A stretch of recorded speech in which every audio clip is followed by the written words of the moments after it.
Welcome guys, and in this video I'm going to show you how to fix JBL Flip crackling sound. So basically what you'll need to do is turn on your JBL speaker. This is not a Flip speaker, but the concept is same for every JBL speaker. So basically let's turn on the speaker. And now what we'll need to do is find the triangle icon and plus icon. On the Flip it will be a little bit in the different place, but find these two buttons.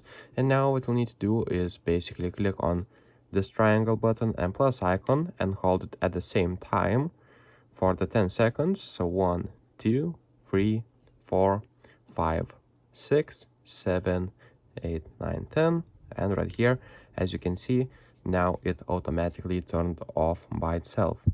And now what we'll need to do is wait a little bit, like 10 to 20 seconds, and you'll basically will be able to turn on your speaker.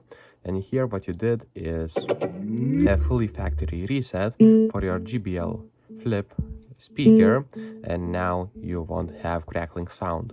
So if this video was helpful, please make sure to subscribe to Guide to Everything, comment down below for the algorithm, and see you in the next one. Peace.